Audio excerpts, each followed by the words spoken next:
자, 오늘은 요엘서를 설명하도록 하겠습니다. 그러고 보니까 소선지서를 강의하다가 꽤 또 오랫동안 쉬었었더라고요. 자, 요엘서, 호세아 바로 다음에 있죠. 이 요엘이라는 사람 1장 1절을 보니까 부두엘의 아들 요엘이라는 사람인데, 이 부두엘의 아들 요엘이 누구인지는 알려지지가 않았습니다. 우리는 요엘이라 이름하는 한 선지자가 예언했다는 것만 알고 있고, 이 부두엘의 아들 요엘이 누구인지는 아직 몰라요. 우리가 예언서에서 이 연대를 측정할 때 예언서에 어떤 역사적인 인물이 등장한다거나, 예를 들어서 이사야서에 히스기야 왕이 등장한다거나, 아니면 본인이 어떤 왕들 시대에 라고 시기를 밝힌다거나, 아니면 어떤 사건, 어떤 일어난 사건을 언급하는 것으로 우리가 이 저작 연대를 추정을 할 수 있거든요.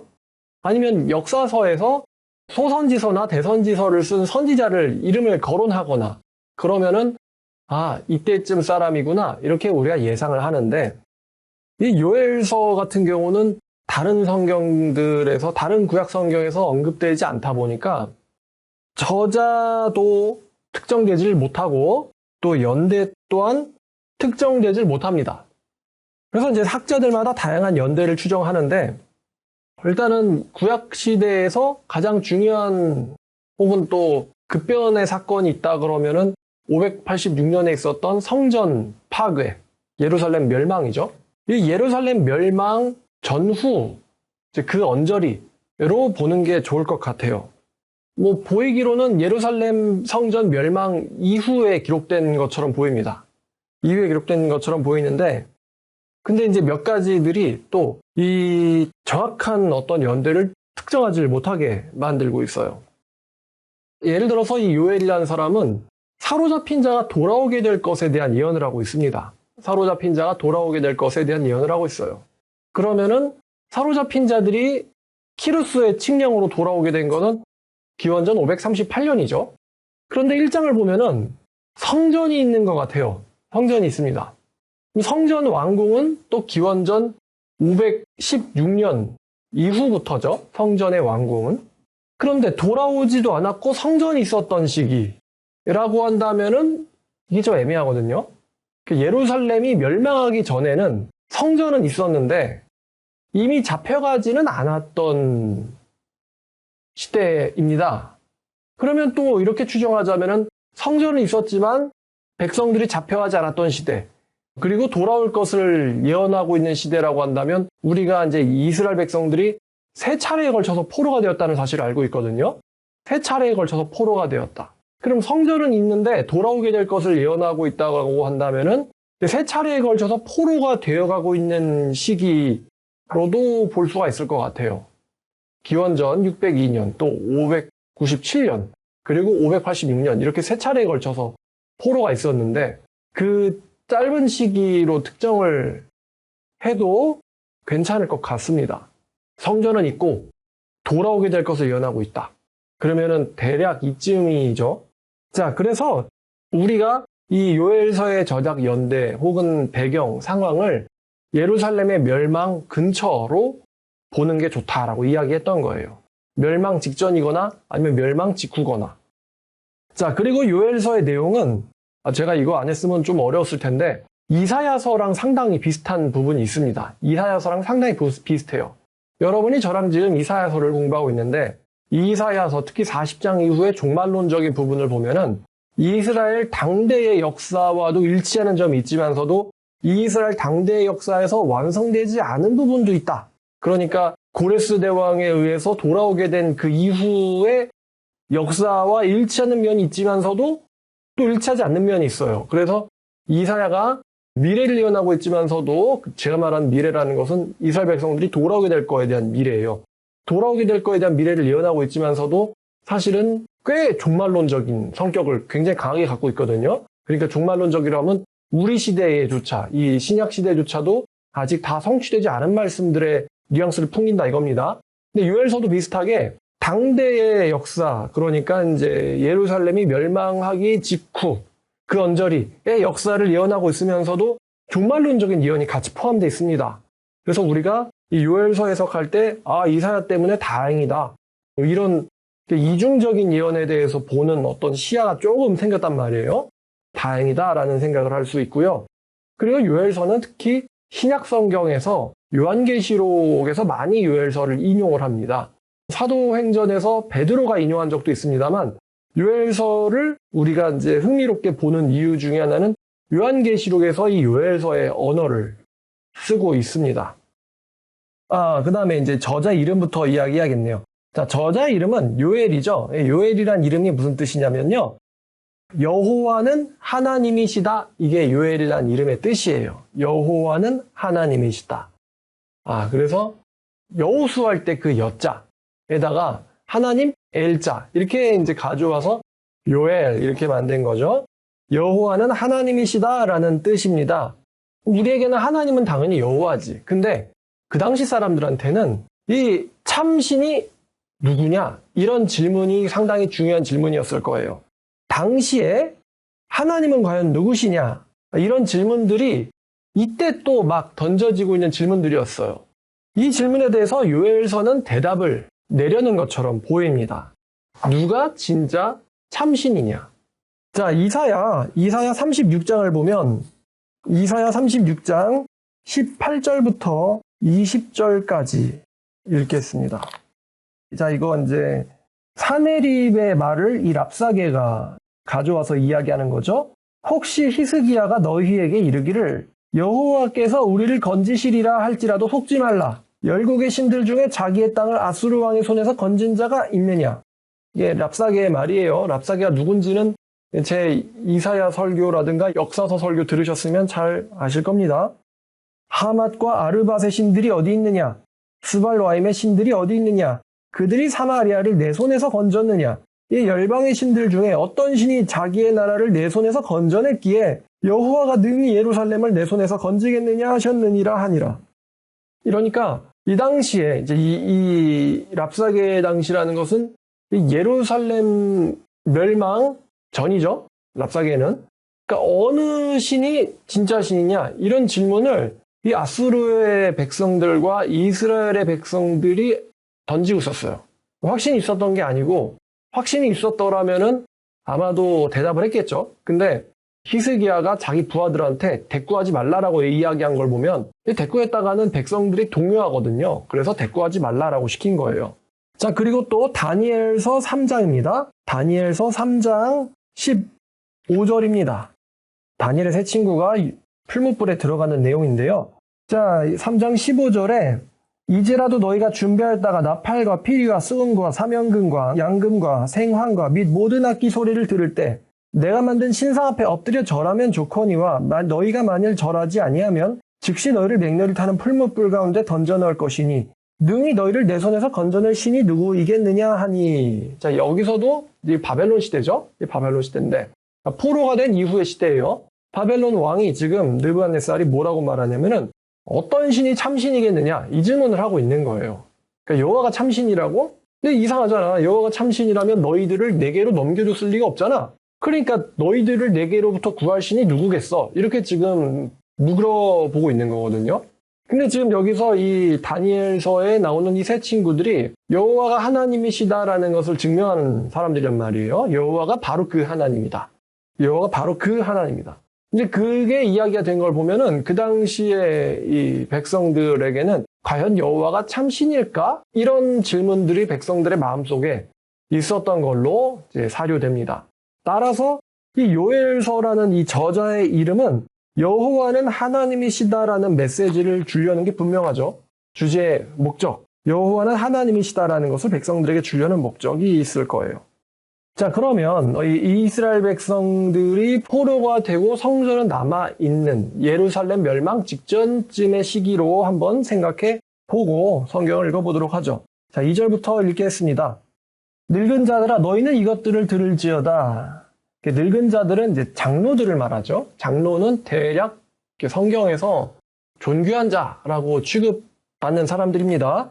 땅의 모든 주민들아 너희는 귀를 기울일지어다. 자, 땅의 모든 주민들, 이스라엘 백성들을 가리켜요. 너희는 귀를 기울일지어다. 너희의 날이나 너희 조상들의 날에 이런 일이 있었느냐. 너희들의 세대나 너희 조상들 세대, 이 너희라는 건 이스라엘 백성들이라고 말씀드렸어요. 이런 일이 있었느냐? 너희는 이 일을 너희 자녀에게 말하고 너희 자녀는 자기 자녀에게 말하고 그 자녀는 후세에 말할 것이니라. 이렇게 이제 전달하라. 하나님의 말씀을 대대로 전달하라. 이런 거죠. 자, 어떤 일을 전달할 것인지에 대해서 아직은 나오지 않았는데 이제부터 나옵니다. 팥주기가 남긴 것을 메뚜기가 먹고 메뚜기가 남긴 것을 느치가 먹고 느치가 남긴 것을 황충이 먹었도다. 지금 여기 네 종류의 곤충이 나오는데 팥중이, 메뚜기, 느치, 황충 이렇게 네 종류가 나오거든요. 근데 이게 각각 네 종류의 곤충을 의미한다기보다는 이제 메뚜기라고 우리에게 알려진 곡식 갉아먹는 날아다니는 곤충이죠. 이 곤충을 다양한 방식으로 부른 것 같아요. 다양한 방식으로. 그러니까 지금 얘가 남긴 걸 얘가 먹고 얘가 남긴 걸 얘가 먹고 얘가 남긴 걸 얘가 먹었다. 이건요. 네 종류의 곤충이 덮쳤다. 라기보다는 심판이 굉장히 막중하다.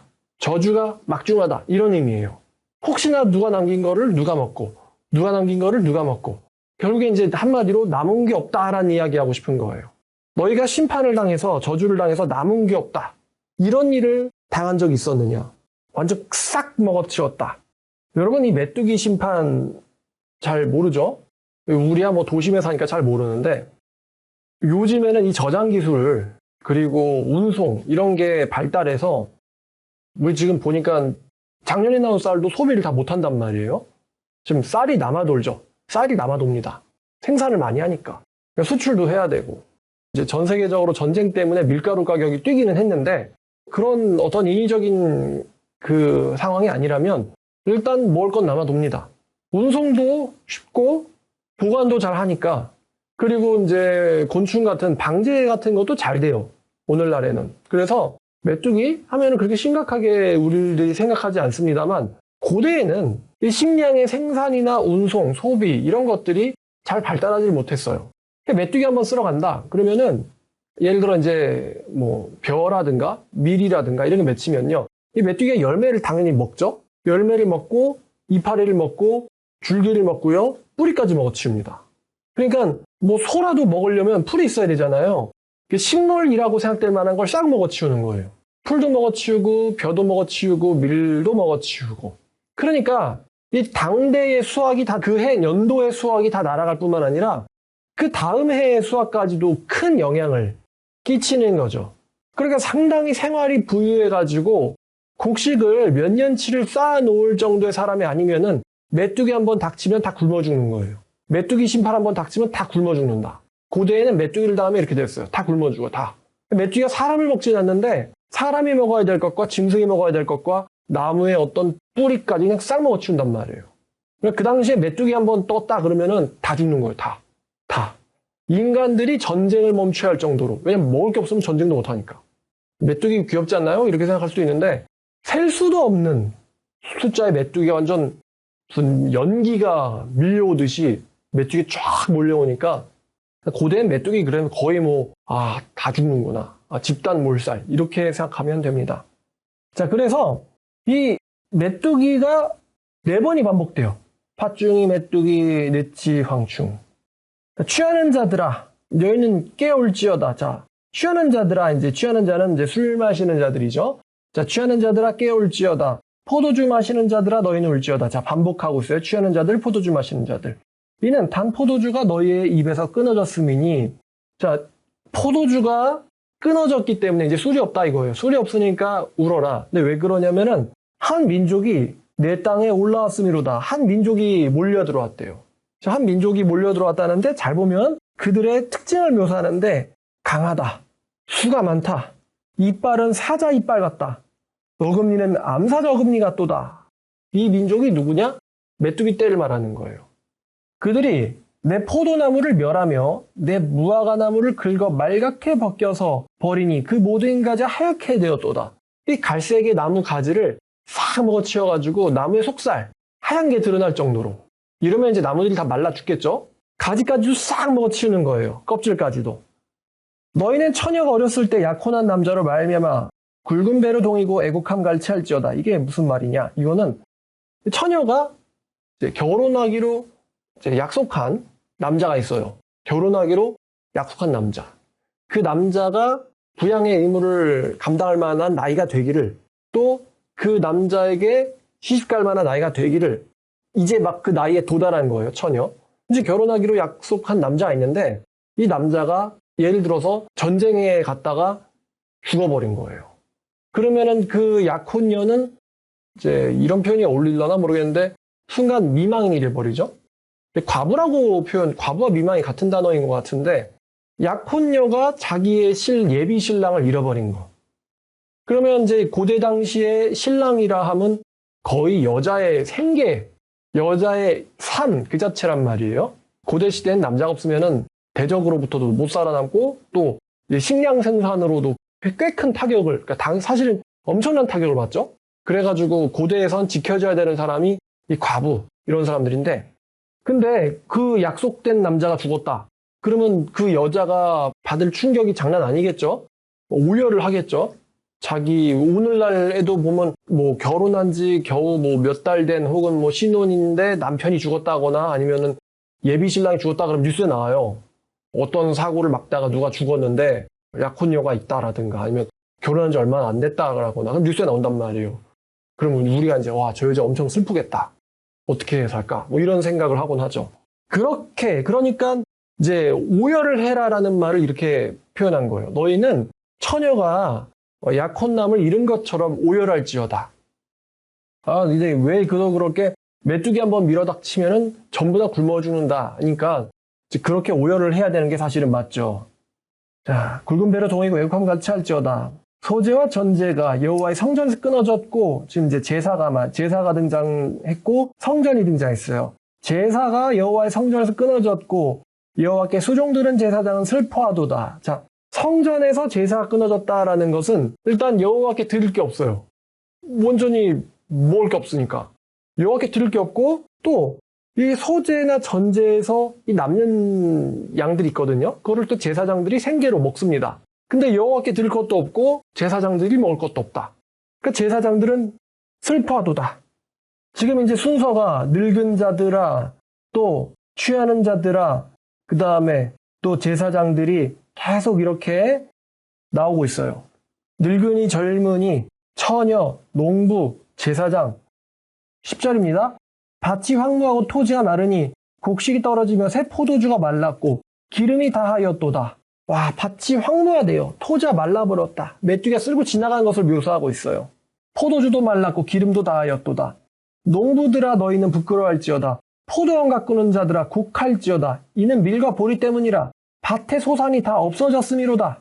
역시 메뚜기가 쓸고 나갔으니 애곡해라 이거예요. 포도나무가 시들었고 무화과나무가 말랐으며 석류나무와 대추나무와 사과나무와 밭의 모든 나무가 다 시들었으니 이러므로 사람의 즐거움이 말랐도다. 이제 과수원도 싹 갉아먹힌 거예요. 제사장들아 너희는 굵은 배를 동이고 슬피 울지어다. 제단에 수종드는 자들아, 이제 제사장과 또 제단에서 일하는 사람들, 너희는 울지어다. 내 하나님께 수종드는 자들아 너희는 와서 굵은 베옷을 입고 밤이 새도록 누울지어다. 이는 소재와 전제를 너희 하나님의 성전에 드리지 못함이로다. 아, 모든 게 다 동났으니까. 자, 지금 중요한 주제 중에 하나가 등장했는데 바로 회개입니다. 회개. 너희는 금식일을 정하고 성회를 소집하여 장로들과 이 땅의 모든 주민들을 너희 하나님의 성전으로 모으고 여호와께 부르짖을지어다. 자, 성전으로 모으라라는 말이 나오죠. 그러니까 이제 성전은 있는데 백성들이 포로가 됐다라고 하면은 느부갓네살 대왕이 밀어닥치기 전쯤으로 보는 게 좋을 것 같은데. 자, 요엘서의 중요한 주제가 바로 이 회개입니다. 회개. 회개, 그다음에 미래에 부어질 성령의 약속, 그다음에 제일 중요한 주제가 바로 여호와의 날, 여호와의 날, 여호와의 날, 여호와의 날. 여호와의 날이라는 단어가 또 굉장히 중요한 주제로 쓰입니다. 오늘날 우리에게는 이제 주일이라고 불리죠. 주일이라고 불리는데 주일이 매주 오죠. 근데 이 구약 성경에서 말하는 여호와의 날은 어떤 특정한 한 시기를 말해요. 특정한 시기. 근데 여호와의 날이 그러면 어떤 것이 임하는 시기냐라고 하는 이게 굉장히 구약 성경에서 중요한 주제입니다. 여호와의 날. 물론 신약에서도 이제 여호와의 날이 굉장히 주의 날, 굉장히 중요한 주제입니다. 주의 날. 그럼 이제 신약 성경에서는 대체로 주의 날 그러면은 예수님이 재림하시는 그날이에요. 예수님이 세상을 심판하시는 그날, 주의 날. 자, 근데 이제 그 신약 성경의 주의 날과 비슷한 게 바로 구약 성경의 여호와의 날이라는 거예요. 중요한 주제, 여호와의 날, 회개, 성령의 약속. 이런 것들이 중요한 주제지만 지금 회개가 나왔어요. 자, 부르짖을지어다. 자, 15절. 아이고, 나왔네. 슬프다 그날이여. 여호와의 날이 가까웠나니 곧 멸망같이 전능자에게로부터 이르리로다. 자, 여호와의 날이 등장했죠. 근데 이 선지자의 말은 여호와의 날이 오면 기쁘다가 아니라 슬프다. 여호와의 날이 가까웠느니 멸망같이 전능자에게로부터 이르리로다. 아, 그러면은 여기 요엘서가 말하는 여호와의 날은 멸망이란 단어가 있죠. 멸망의 날이구나. 멸망의 날. 그리고 이 멸망의 대상이 이스라엘 백성들이니까 이제 슬프다라고 선지자가 말하는 거예요. 선지자는 자기와 이스라엘 백성들을 사실은 하나로 보는 성격이 있죠. 하나로 보는. 그래서 이스라엘 백성들에게 멸망이 임하니까 슬프다 이러는데 그 멸망이 임하는 날을 여호와의 날이라고 말하고 있어요. 여호와의 날이 가까웠나니. 자, 그러니까 여호와의 날이 가깝기 때문에 여호와께 부르짖으라 이거예요. 여호와의 날이 가깝다. 그분에게 부르짖어라. 지금 이 메뚜기가 등장했는데 이 메뚜기 심판이 다가 아닌 거예요. 더 뭔가 엄청난 게 올 것 같아요. 그래서 메뚜기가 왔잖아. 정신 차려라. 이게 자연적으로 일어난 일이 아니다. 이게 지금 여호와가 일으키시는 심판의 전조야. 전조. 그러니까 너희들은 그분의 날이 오기 전에 회개해야 돼. 회개해야 돼. 다 여호와의 성전에 모여서 회개해야 돼. 제사장도 모이고 성전에서 일하는 사람도 모이고 또 농부도 모이고 처녀도 모이고 젊은이도 모이고 늙은이도 모이고 땅의 모든 국민들아 다 모여서 회개해야 돼라고 선지자 요엘이 지금 회개를 요청하고 있는 거예요. 먹을 것이 우리 눈앞에 끊어지지 아니하였느냐. 기쁨과 즐거움이 우리 하나님의 성전에서 끊어지지 아니하였느냐. 이제 끊어졌다는 거예요. 기쁨과 즐거움이 우리 눈앞에서 성전에서 끊어졌다 이거예요. 씨가 흙덩이 안에서 썩었고 창고는 비었고 곡간이 무너졌으니 이는 곡식에 시들었음이로다. 가축이 울부짖고 소떼가 요란하니 이는 꼴이 없음이라. 양떼도 피곤하도다. 가축들이 먹을 거, 당나귀가 먹을 거, 소가 먹을 거, 양들이 먹을 거 싹 쓸려갔다는 거예요. 가축들도 먹을 게 없어요. 여호와여 내가 주께 부르짖으오니 불이 목장의 풀을 살랐고 불꽃이 들의 모든 나무를 살랐음이니이다. 들짐승도 주를 향하여 헐떡거리오니 시내가 다 말랐고 들의 풀이 불에 탔음이니이다. 지금 메뚜기 재앙과 또 가뭄이 이스라엘 백성들을 덮쳐버렸어요. 그래서 백성들과 가축들과 또 들짐승들마저도 주님 앞에서 헐떡거립니다. 지금 여호와여라고 이 선지자가 하나님에게 이스라엘 백성들을 대신해서 또 부르짖고 있습니다. 하나님, 우리를 불쌍하게 여겨주세요. 지금 백성들도 가축들도 들짐승도 다 주 앞에서 헐떡거립니다. 자, 근데 한 가지 재밌는 거 혹시 여러분들이 발견하셔야 될 게 하나 있는데 지금 메뚜기와 가뭄이 이 백성들한테 닥쳤단 말이에요. 그래서 너희들에게 언제 이런 일이 닥친 적이 있었느냐? 이 정도의 재앙이 닥친 적이 있었느냐? 모여서 회개하자라고 요엘 선지자가 이스라엘 백성들에게 회개를 요청하고 있는데 근데 여러분 회개라고 하는 게 성립이 되려면은 뭐가 성립해야 되죠? 뭐가 있어야 되죠? 모여서 부르짖어라. 그럼 뭐가 있어야 돼요? 뭐가 있어야 되죠? 맞아요. 잘못됐다는 것을 인정하는 게 있어야 돼요. 근데 제가 말하고 싶은 건 또 그게 아니에요. 지금 자매님이 이야기한 거에 포함되어 있어요. 뭐냐면 잘못된 것을 인정하는 거 중요하죠. 근데 잘못된 것을 인정하려면 역시 전제돼야 되는 게 있잖아요. 우리가 여호와께 무엇을 잘못했는가? 무슨 잘못을 했지? 지금 선지자 요엘이 뭐 때문에 회개하자고 이야기하는 건지가 나오지 않고 있어요. 1장에서. 뭐 때문에 회개하자? 그러니까 메뚜기가 하나님의 심판이 들이닥쳤어. 메뚜기가 들이닥쳤어. 가뭄이 닥쳤어. 이거는 자연적인 일이 아니야. 여호와의 심판이야. 그러니까 너희 이 땅에 사는 먹을 걸 안 먹는 사람은 없잖아. 모든 잎들아, 너희들은 성전에 모여서 회개해야 돼. 라는 지금 이야기예요. 1장을 보니까. 근데 이게 뭐를 지금 회개하자는 건지 이게 지금 빠져있어요. 1장에서는. 자, 그럼 이 부분에 대해서 어디에서 다루냐? 이 뭘 회개하자느냐? 이게 이제 2장에서 서서히 드러납니다. 서서히. 자, 오늘 1장까지만 할 거예요. 무슨 죄로부터 회개할 건지가 1장에는 나와 있지 않다. 왜 낚였어요? 자, 근데 이 1장의 묘사는 오늘날 여러분, 제가 1장을 이렇게 길게 설명한 이유는 오늘날 여러분들은 공감하지 못하는 이 메뚜기 심판이라는 게 어느 정도의 위력일까를 이제 여러분들에게 그림을 그려드리기 위해서 지금 성경도 애를 많이 썼어요. 젊은이도 나왔죠. 술 취한 사람도 나왔죠. 포도주만 즐기는 사람도 나왔죠. 제사장에서 일하는 제사장도 나왔죠. 성전에서 봉사하는 사람들도 나왔어요. 늙은이도 나왔어요. 농부들도 나왔고요. 그 다음에 들짐승도 나왔고 양도 나왔고 가축도 나왔습니다. 굉장히 많은 대상들이 1장에서 등장했거든요.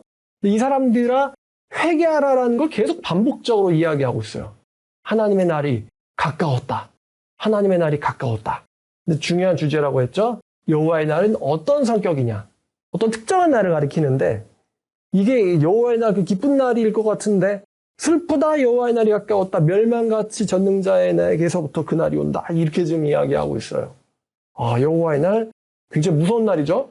이방인에게 지금 무서운 날이 아니라 이스라엘 백성들한테 굉장히 무서운 날이에요. 여호와의 날이. 자, 그럼 굉장히 이제 중요한 이 요엘의 서론을 우리가 이해를 했습니다. 그러니까 이 요엘서의 저자가 어느 시대를 살았을까가 특정이 돼버리면은 아, 뭐로부터 회개하라는 이야기구나. 이게 지금 우리는 이제 역사적 문맥으로 읽어버릴 텐데 이게 당시 사람들이 아니다 보니까 부두엘을 요엘과 같이 사는 사람이 아니다 보니까 자, 그러면 이제 2장은 다음 주에. 자, 근데 그럼 끝내기 전에 하나 더 이야기할게요. 자, 1장 6절에 이 메뚜기의 얼굴을 지금 묘사를 했거든요. 메뚜기 얼굴 묘사. 1장 6절에 메뚜기 얼굴을 묘사를 했는데 얼굴을 그냥 사자, 암사자 이렇게 지금 묘사했단 말이에요. 사자, 암사자. 근데 메뚜기에 이빨이 있나요? 곤충학자가 아니라서 모르겠네. 그걸 이빨이라고 부르나? 메뚜기는 이게 있지. 근데 이빨이라고 부르나? 자, 근데 제가 이 6절을 왜 한번 보자고 했냐면 요것과 비슷한 외견 묘사가 요한계시록에 나옵니다. 요한계시록. 요한계시록 어디일까? 9장 7절과 8절, 9절, 10절인데 자, 7절에 보니까 황충의 모습을 묘사하는데 8절에 보니까 여자의 머리털 같은 머리털이 있고 이빨은 사자 이빨 같으며 라고 이게 어떤 곤충을 묘사하는데 이 사자 이빨 등장했죠? 이걸 이제 요엘서에서 가져온 거예요. 요엘서에서. 5번째 심판이죠. 자, 이렇게 그래서 요엘서 읽는 게 요한계시록 해석에 꽤 많은 통찰을 줄 것 같아요. 자, 오늘 말씀 여기까지 하겠습니다. 기도하겠습니다. 하나님 아버지 감사합니다. 오늘 요엘서 말씀을 가지고 또 하나님의 말씀, 뜻을 살펴보게 하심에 감사드립니다. 선지자 요엘을 통하여 그 당시에 메시지가 왔었는데 우리도 이 말씀을 통해서 여호와의 날 또 주님의 날에 대해서 한 번 더 생각하게 하여 주시옵소서. 예수님의 이름으로 기도드렸습니다.